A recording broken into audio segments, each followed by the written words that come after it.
Hello friends, आपका स्वागत है आपके अपने चैनल बिल्ली शिक्षा बाय अनीता चंद्रा में। जैसे कि आपको पता है, हम इकोनॉमिक्स का जो कंसेप्ट कर रहे हैं और उसमें हमने क्लास +1 का लिया था, तो हम चैप्टर नंबर 1 और चैप्टर नंबर 2 कर चुके हैं। आज हम करेंगे चैप्टर नंबर 3। ठीक है, अब चैप्टर नंबर 3 में हम करेंगे census and sample method of collection of data. ठीक है, जैसे हिंदी में बोलेंगे आंकड़ों का संकलन की जनगणना तथा प्रतिवर्ष विधियां। अब जैसे कि हमने बोला कि स्टैटिक्स क्या है, तो स्टैटिक्स क्या है, एक्चुअली हमारे पास कलेक्शन ऑफ डाटा है कि हमारे पास बहुत सारा डाटा होता है जिसका हम मीनिंग या कंपैरिजन कर सके, किसी कंक्लूजन पे पहुंच सके, तो वो क्या है, हमारा स्टैटिक्स है, मतलब सांख्यिकी है। ठीक है, तो उस सांख्यिकी के ही समूह को हम बोलते हैं यूनिवर्स और पॉपुलेशन। ठीक है, तो एक नंबर का आपको क्वेश्चन पूछ सकते हैं कि यूनिवर्स या पॉपुलेशन क्या होती है। तो सांख्यिकी के जिस समूह से हम कुछ निकालते हैं, मतलब कुछ भी मेथड निकाल रहे हैं या कुछ कंक्लूजन निकाल रहे हैं, तो उस पूरे ग्रुप को बोलते हैं हम, आंकड़ों के ग्रुप को यूनिवर्स और पॉपुलेशन। तो इसमें हमारे पास कलेक्शन ऑफ डाटा की अगर हम बात करें या स्टैटिस्टिकल इंक्वायरी की बात करें, तो हमारे पास दो मेथड हो जाते हैं हमारे पास जिससे हम मतलब डाटा कलेक्ट करते हैं। फर्स्ट ऑफ ऑल होता है सेंसस मेथड एंड सेकंड होता है सैंपल मेथड। अब इसमें से हम इनको दोनों को डिटेल में करने वाले हैं क्योंकि हमारा चैप्टर का नाम ही है सेंसस और सैंपल मेथड। तो सिर्फ जस्ट समझ लो कि क्या होता है। तो जैसे हमने बोला है कि सेंसस और सैंपल मेथड की बात करेंगे, तो सेंसस की बात करें, हिंदी में जनगणना बोलते हैं। तो ये दो शब्दों से बना है, जन प्लस गणना। जन मतलब लोग, गणना मतलब गिनती।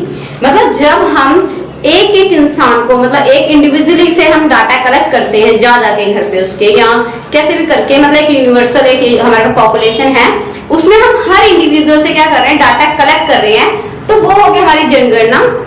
ठीक है, इसके अंदर क्या करेंगे, क्या पूछते हैं, किस कंक्लूजन पे पहुंचते हैं, ये भी हम करेंगे। नेक्स्ट बात करते हैं सैंपल मेथड। अब सैंपल मेथड में से क्या करते हैं, जैसे हमारे पास मान लेते हैं कि एक यूनिवर्सल है। ठीक है, यूनिवर्स है हमारे पास पूरा। ठीक है, और जो इसके अंदर जो मैं पॉइंट लगा रही हूँ दैट इज सैंपल। ये हमारे क्या है, सैंपल है, मतलब प्रतिदर्श है। क्या है, प्रतिदर्श। अब जब मुझे डाटा लेनी है, इंक्वायरी लेनी है, तो मैं क्या करूंगी, इस पूरे यूनिवर्सल से एक एक से जाके इंक्वायरी नहीं करूंगी। अगर एक एक से करूंगी तो वो सेंसस हो जाएगा। लेकिन मैं क्या करूंगी, एक सैंपल को बाहर लूंगी। ठीक है, ले लिया मैंने, और जो इंक्वायरी मुझे चाहिए मैं एक सैंपल से ले लूंगी। ठीक है, तो इसको हम और आगे अच्छे से करेंगे। तो अभी के लिए हम देखते हैं कि सेंसस और सैंपल। तो जैसे हमने अभी बोला था कि हम इनको डिटेल में करेंगे, तो देख लेते हैं।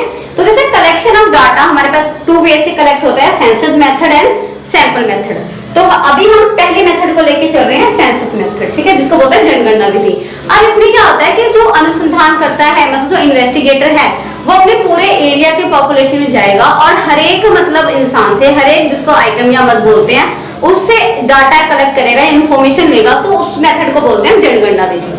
ठीक है, सेकेंड हम बात करते हैं कि सुटेबिलिटी ऑफ सेंसस मेथड, मतलब ये हमें कहाँ सुटेबल है, मतलब उपयोगिता इसकी कहाँ पर है। तो सबसे पहले हमारे पास इसका क्या होना चाहिए कि जो एरिया है वो लिमिटेड होना चाहिए। ऐसा नहीं होना चाहिए कि वास्ट एरिया है और वहां पे हमें सेंसस मेथड अप्लाई करना, नहीं। वहां के लिए हमारे पास दूसरा मेथड है सैंपल मेथड।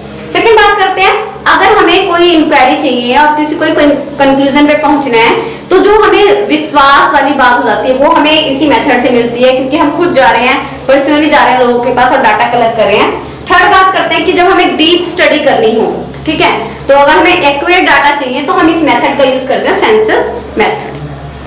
सेकंड हम बात करते हैं इसमें कि सेंसस मेथड की जब बात कर रहे हैं तो इसकी मेरिट या गुण जिसको बोलते हैं मेरिट हमारे पास, तो पहले क्या होती है कि अगर हम इन्वेस्टिगेटर है, वो खुद जा रहा है इन्फॉर्मेशन कलेक्ट करने, तो रिलायबल होते हैं, मतलब उसको यूज अच्छे से कर सकते हैं, विश्वास ज्यादा कर सकते हैं उस डाटा में हमारा, क्योंकि वो एक्यूरेट होता है बिल्कुल। अब एक होता है लेस बायस, मतलब पक्षपात की संभावना कम होती है, क्योंकि हम हर किसी के पास जाते हैं, उनसे हम सिंपली डाटा कलेक्ट करते हैं और किसी के साथ जो भेदभाव वाली बात इसमें नहीं रह जाती है। सेकंड बात करते हैं एक्सटेंसिव इंफॉर्मेशन, मतलब विस्तृत सूचना। इसमें क्या करते हैं कि हमने जैसे अगर हम पहले बात कर रहे थे कि हम किसी से डाटा कलेक्ट कर लेते हैं, लेकिन अगर हम जब खुद जाते हैं तो हम एक इंसान से बात कर रहे हैं, तो उससे हम जो इन्फॉर्मेशन चाहिए वो तो लेते ही लेते हैं, बाकी हम उससे और रिलेटेड है वो भी हम इंफॉर्मेशन ले सकते हैं। ठीक है, और इसमें क्या होता है, हमारे पास जो इन्फॉर्मेशन है वो बहुत ज्यादा हमारे पास मतलब एक्स्ट्रा भी आ जाती है। ठीक है, जिससे हम और निष्कर्ष पे पहुंच सकते हैं। तो आगे हम इसमें बात करेंगे कि इसके डीमेरिट्स क्या है। जैसे नेक्स्ट हम बात करते हैं कि जो सेंसस मेथड है उसके डीमेरिट्स क्या है। अब मेरिट तो हमने बात कर ली कि जैसे विश्वास ज्यादा होता है ना, और मतलब लिमिटेड एरिया में कर सके। यही इसका सबसे पहले अगर हम डीमेरिट्स की बात करें तो ये कॉस्टली मेथड है, मतलब खर्चीले ज्यादा है, क्योंकि इसमें क्या करते हैं हम आगे अपॉइंट करते हैं इन्वेस्टिगेटर को, तो वो इन्फॉर्मेशन कलेक्ट करके लेके आते हैं, फिर उसको पे करना पड़ता है, तो जरा बहुत ज्यादा कॉस्टली हो जाती है। सेकंड, लार्ज मैन पावर की जरूरत है, मतलब मानव शक्ति अधिक जरूरत है ना, क्योंकि हम ऐसे तो किसी से कलेक्ट कर नहीं सकते, हमें मैन पावर चाहिए ताकि वो आगे जाके काम कर सके। थर्ड, लार्ज एरिया में सुटेबल नहीं है, ये सिर्फ उन एरिया में सुटेबल है जो एरिया लिमिटेड है। तो ये हमारे पास सेंसर मेथड में हमने पढ़ा कि सुटेबिलिटी कहाँ कहाँ पर है, इसके मेरिट क्या है और डीमेरिट्स क्या है, ठीक है। तो आपको जो सेंसस है उसमें इतना ही करना है। नेक्स्ट अगर हम जब बात करेंगे सेंसस में, तो जो सेंसस है वो लास्ट हमारा 2011 में हुआ था। अब सेंसस के थ्रू हम क्या क्या जैसे निकाल सकते हैं, जैसे हम मेल कितने हैं, फीमेल कितने हैं, लिटरेसी रेट कितनी है, इलिटरेट कितने हैं, एम्प्लॉय कितने हैं, अनएम्प्लॉयमेंट कितने हैं, सेक्स रेशियो क्या है, डेंसिटी क्या है, ये सब हम किसमें कंक्लूजन में निकालते हैं, सेंसस मेथड पे। नेक्स्ट बात करते हैं हम सैंपल मेथड। जैसे हमने कहा था कि कलेक्शन ऑफ डाटा की टू मेथड, सेंसस और सैंपल। तो सैंपल मेथड में क्या है, जिसमें आपको पहले ही बताया कि ये हमारे पास क्या है, यूनिवर्सल है, मतलब हमारी पॉपुलेशन है, ये अंदर पॉपुलेशन है, ठीक है। और हम एक पॉपुलेशन को बाहर निकाल के, मतलब एक इंसान को बाहर निकाल के जब उससे पूछताछ करते हैं तो वो हमारे लिए बन जाता है सैंपल। क्या बन जाता है, सैंपल मीन्स प्रतिदर्श। तो हम उससे तो डाटा कलेक्ट कर लेते हैं। जैसे फॉर एग्जांपल आपकी जो बुक खोलोगे उसमें बड़ा अच्छा एग्जांपल दे रखा है कि जैसे आप राइस बनाते हो, चावल बनाते हो, और जब चावल आपके पक जाते हैं तो आप सारे चावलों को तो चेक नहीं करते ना कि पक गया, ये पक गया। आप क्या करते हो, एक चावल उठाते हो, एक चावल पक जाता है, इसका मतलब सारे चावल पक गए हैं, ठीक है। तो वो एक जो चावल लिया हमने, वो हमारे लिए क्या है, एक सैंपल है, ठीक है। जैसे मैंने आपको जब चैप्टर करा रही थी, सेकंड चैप्टर, तो मैंने आपको बताया था कि जैसे आपकी क्लास में लड़ाई हुई या तो आपने क्या करा कि सारे बच्चों से ना पूछ के एक बच्चे को बुलाया और उस बच्चे से सारी इन्फॉर्मेशन ले ली, तो वो क्या है आपके लिए सैंपल है। जैसे आप और एग्जांपल देखें तो आपकी क्लास में क्या होता है कि जब आपकी क्लास में कोई न्यू टीचर आता है और आपकी क्लास के बारे में इन्फॉर्मेशन लेनी होती है, तो जो टीचर है वो एक बच्चे को बुलाता है, मतलब यहाँ क्लास का मॉनिटर हो सकता है, कि अपनी क्लास का हमें डाटा बताओ क्या है, मतलब बच्चे कैसे हैं, होमवर्क पूरा करते हैं नहीं करते हैं, कौन ज्यादा इंटेलिजेंट है, ऐसा कुछ, ठीक है। तो वो क्या होता है, हमारे पास सैंपल मेथड होता है। तो ये सुटेबिलिटी कहाँ कहाँ होती है हमारे पास, इससे हमारा डाटा कलेक्ट करते हैं। तो जहां पर हमारे पास लार्ज एरिया हो, ठीक है, क्या हो हमारे पास लार्ज एरिया, क्योंकि वहां पे और सेंसर मेथड में तो हमारा जो एरिया होता है वो लिमिटेड होना चाहिए, लेकिन इसमें क्या होता है, लार्ज एरिया होता है, तो हम सैंपल बना लेते हैं कहीं और उनसे हम डाटा कलेक्ट कर लेते हैं। सेकंड, जहां हमें डाटा ज्यादा एक्यूरेट नहीं चाहिए हो, ठीक है, मतलब शुद्धता की आवश्यकता ना हो, वहां पे भी हम कौन सा मेथड यूज करते हैं, सैंपल मेथड। थर्ड, सभी का एक जैसी होनी चाहिए, मतलब सारे जो लोग हैं वो सब क्या होनी चाहिए, मतलब एक जैसी होनी चाहिए, इन्फॉर्मेशन उनके पास एक जैसी होनी चाहिए। जैसे हम बात करें सेंसस मेथड में, तो सेंसस मेथड में सब लोग अलग अलग हैं, इसलिए हमें इंडिविजुअली जाने की जरूरत पड़ जाती है, ठीक है। लेकिन यहाँ पे क्या होना चाहिए, जैसे हमें मजदूरों के बारे में इन्फॉर्मेशन चाहिए, ठीक है, तो फैक्ट्री है, मजदूर सारे एक जैसे हैं, तो हम वहां का जब लेंगे सैंपल मेथड से, तो वो उसका मतलब है वो सारी इकाइयां क्या है, एक जैसी हैं। तो इसमें अगर हम बात करते हैं इसके मेरिट और डीमेरिट्स की। नेक्स्ट बात करते हैं हम सैंपल मेथड में मेरिट और डीमेरिट्स, ठीक है, मेरिट की और डीमेरिट्स की। अब जब मेरिट की बात करते हैं तो सबसे पहले ये कम खर्चीली होती है, क्योंकि सेंसस में हमने क्या करा कि हमें इन्वेस्टिगेटर अपॉइंट करने होते हैं तो उसको हमें पे करना पड़ता है, लेकिन इसमें ऐसा कुछ नहीं होता है, इकोनॉमिकल होते हैं, मतलब कम खर्चीली होती है। सेकंड, टाइम ऑफ सेविंग होती है, क्योंकि इसमें समय की बचत हो जाती है कि हम एक से ले लेते हैं, ना कि पूरे से हम इंफॉर्मेशन कलेक्ट करते हैं। थर्ड बात करते हैं हमें आइडेंटिटी ऑफ एरर, मतलब गलती की पहचान ज्यादा अच्छे से होती है कि हम कहाँ गलती कर रहे हैं। नेक्स्ट, लार्ज इन्वेस्टिगेशन है, मतलब ये हम लंबे, मतलब लॉन्ग विस्तृत एरिया में हम इसका अध्ययन कर सकते हैं। वही हम इसकी बात करते हैं डीमेरिट। तो सबसे पहले डीमेरिट क्या है, इसमें हमारे पास बायस होते हैं, ये पक्षपात कर सकते हैं, क्योंकि बहुत सारे हमारे पास एक, जैसे मैंने मजदूरों का आपका एग्जांपल दिया कि हम एक मजदूर को उठा रहे हैं, देखिए वो मजदूर कौन सा होना चाहिए। अगर हम किसी को उठाते हैं, हो सकता है सामने वाले को बुरा लग जाए कि उसके साथ पता नहीं उससे क्या इन्फॉर्मेशन ले रहे हैं जो हमारे पास नहीं थी इन्फॉर्मेशन, है ना, ऐसा हो सकता है। रॉन्ग कंक्लूजन निकलेगा, ठीक है, क्योंकि हम सबसे तो डाटा कलेक्ट नहीं कर रहे हैं, हम एक से कलेक्ट कर रहे हैं, तो हो सकता है वो दूसरों की लड़ाई झगड़े में उसका मतलब उसके बारे में गलत इन्फॉर्मेशन दे दे, है ना, तो इससे रॉन्ग कंक्लूजन निकलेगा। सबसे जो मोस्ट इंपॉर्टेंट इसमें सबसे बड़ी जो डीमेरिट है इसकी, हमें डिफिकल्ट होती है सिलेक्टिव सैंपल बनाने में, कि हम सैंपल बनाएं किसको, मतलब हम अपनी पूरी क्लास है, आप क्लास के मॉनिटर को अगर हम आगे हर चीज में करते रहे तो बच्चों को बुरा लगता है। वही सेम चीज है कि difficult in the selective sample बनाने में हमें क्या होती है, प्रॉब्लम आती है, तो ये इसकी है डीमेरिट्स।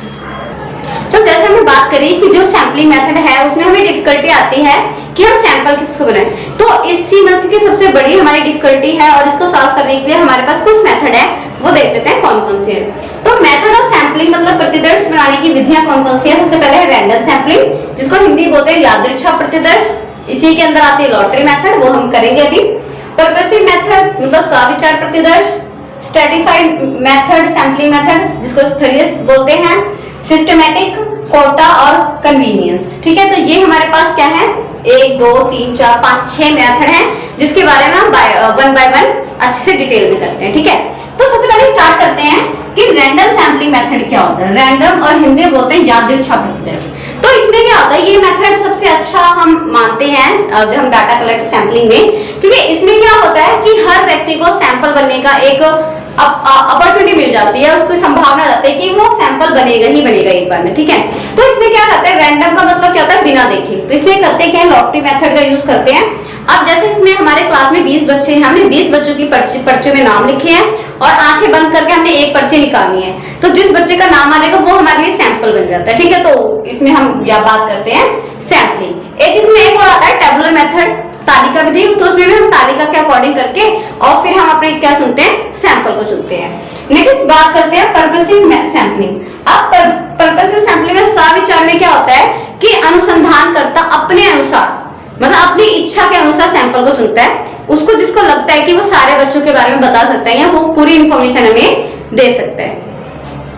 नेक्स्ट हम बात करते हैं स्ट्रेटिफाइड मेथड क्या है, सैंपलिंग मेथड जिसको स्तरीय बोलते हैं। और इसमें क्या होता है कि अनुसंधान जो करता होता है, इसमें क्या होता है, उनकी मेरिट या उनकी क्वालिटी के हिसाब से उनको ग्रुप में डिवाइड कर देते हैं। किसमें डिवाइड करते हैं, ग्रुप बनाया छोटे छोटे उनकी विशेषता के अकॉर्डिंग, और फिर दोबारा से रैंडम सैंपलिंग मेथड से उनका चुनाव करता है। तो इसको बोलते हैं हम स्तरीय प्रतिदर्श विधि।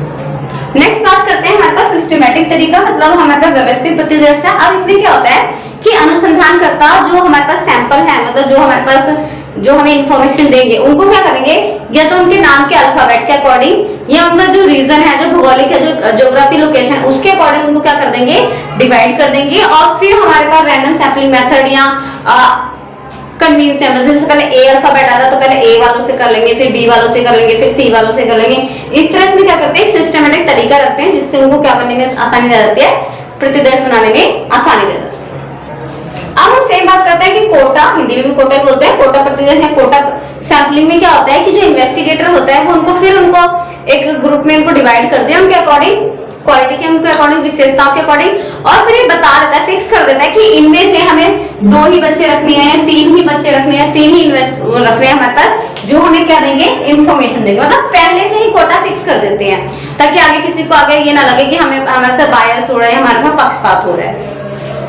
नेक्स्ट हम बात करते हैं कि कन्वीनियंस सैंपलिंग या सुविधाजनक। ठीक है, अब हमने 5 पढ़ी कि रैंडम क्या है, पर्पसिंग क्या है, स्टैटिस्टिक्स क्या है, सिस्टमैटिक तरीका क्या है, कोटा क्या है। नेक्स्ट अगर हम जब इसकी बात करते हैं तो ये कब अपनाता है, इसमें हमारे पास इन्वेस्टिगेटर को फ्रीडम होती है कि जो मेथड उसको उनमें ऊपर वालों में से अच्छा लगता है वो अडॉप्ट कर सकता है और वो उनसे क्या कर सकता है, इंफॉर्मेशन ले सकता है।